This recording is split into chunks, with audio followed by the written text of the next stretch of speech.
Shalom bien-aimés, soyez bénis dans le merveilleux et puissant nom de notre Seigneur Jésus. Bienvenue à notre espace de partage de la parole, le pain quotidien. Je suis Pasteur Steve et c'est une grâce de vous retrouver ce matin. Je prie que vous soyez visités d'une grâce excellente en ce début de semaine et que Dieu ouvre notre esprit afin de pouvoir percevoir, de pouvoir recevoir ce qu'il veut nous communiquer à travers ce partage au nom de Jésus. Sur moi, le thème que nous étudions, c'est les choix de destinée. Et la semaine dernière, nous avons compris que le premier choix à faire, c'est Jésus. Choisir Jésus. Alléluia. Et le thème qui nous rassemblera cette semaine, ce sera les bonnes relations. Entendons par là le choix des bonnes relations. Et aujourd'hui, le sous-thème que nous voulons partager est intitulé les bonnes mœurs. Le verset de référence se trouve en 1 Corinthiens 15, 33. J'ai lu la parole de Dieu. Ne vous y trompez pas, les mauvaises compagnies corrompent les bonnes mœurs. Alléluia. Alors pour placer le contexte, ce verset-là est tiré de la première lettre que Paul avait adressée aux chrétiens de Corinthe. En fait, il voulait corriger les erreurs concernant la résurrection des morts. Il avait remarqué que certains chrétiens avaient commencé à douter de cette doctrine. Pourquoi?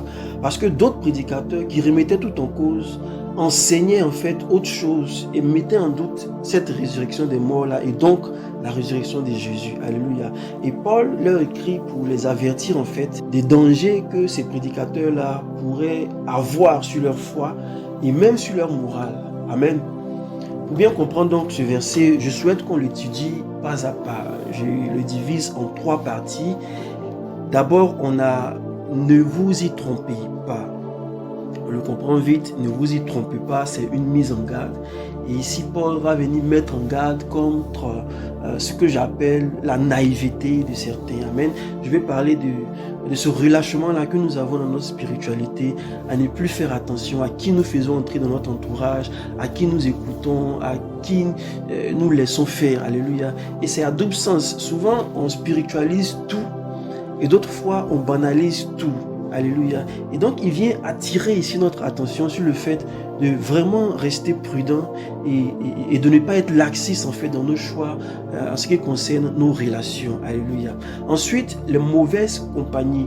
On peut définir les mauvaises compagnies comme des personnes immorales, mais aussi tous ceux qui vont venir nier les vérités de Dieu, comme par exemple la résurrection, ou ceux qui vont propager des enseignements qui sont contraires et totalement contraires à l'évangile. Et quand je parle d'enseignement, ce n'est pas uniquement à partir d'un pupitre. Je parle de tous ceux qui ont des pensées ou des attitudes qui n'honorent pas Dieu, ceux qui rejettent Dieu, ceux qui ont un style de vie qui est contraire à ce que la Bible dit.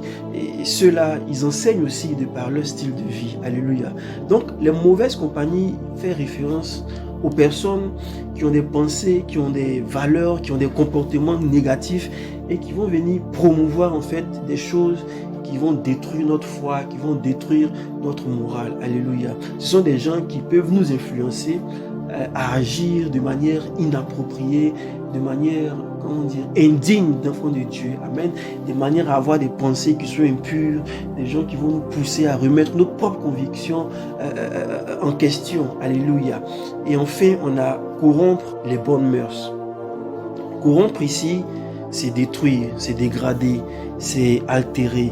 Ça signifie quoi? Que les mauvaises compagnies peuvent altérer, peuvent détruire notre foi, peuvent détruire notre sens moral, détruire notre comportement ou même brouiller la capacité que nous avons à faire la distinction entre ce qui est bien et ce qui est mal. Alléluia. Alors, qu'est-ce que Paul est en train de dire? Paul ici nous met devant nos choix. Il nous parle de nos choix en fait.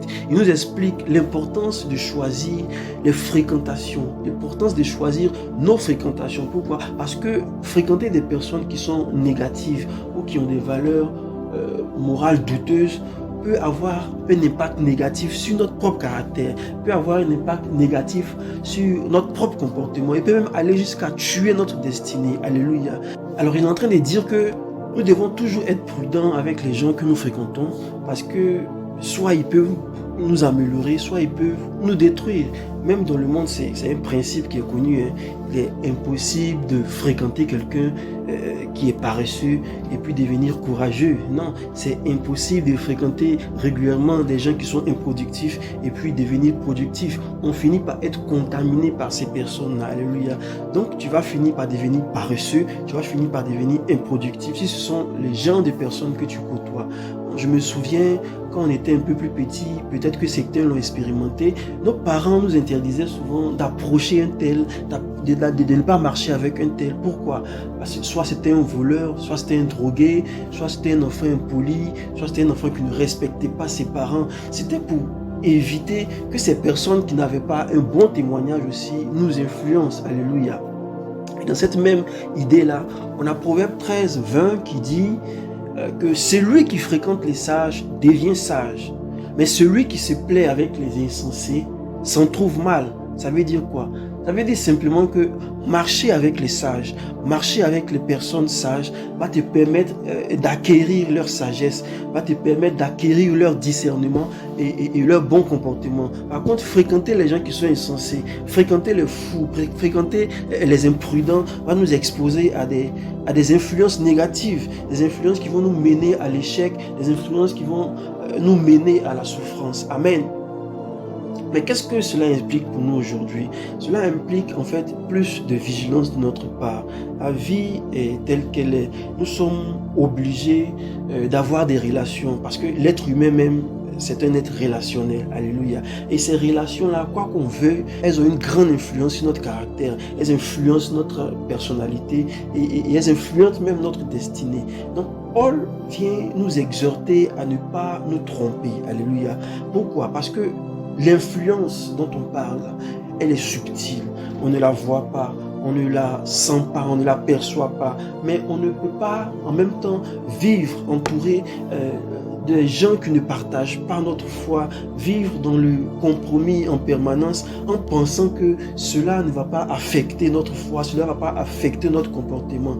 Alléluia, ça c'est un déni. Et c'est qu'il faut bien qu'on comprenne. Je ne dis pas ça pour que quelqu'un dise « Ah, pasteur Steve dit de rester dans son coin, pasteur Steve dit de rester dans notre coin. » Non, non, c'est plutôt pour vraiment nous inviter à un peu plus de sagesse.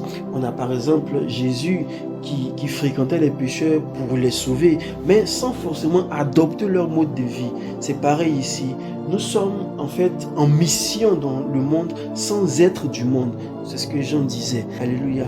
Ce que je dis, c'est que fréquenter quelqu'un qui pêche constamment, fréquenter quelqu'un qui ne se répand pas clairement de ses péchés, ou quelqu'un qui relativise son péché, parce qu'il y a beaucoup qui commencent à relativiser leur péché. Ça veut dire ils vont trouver des excuses, ou bien ils vont diminuer l'importance du péché, ils vont attribuer des degrés, des grades au péché qu'ils font. Ça, c'est dangereux. Amen. Et si tu fréquentes ce genre de personnes, tu t'exposes à la tentation, et puis peu à peu, qu'est-ce que tu vas voir? Tu vas commencer à banaliser le péché, mais tu vas commencer à banaliser certains péchés en les plaçant sur une échelle de moins grave au plus grave. Et ça, c'est dangereux. Alléluia.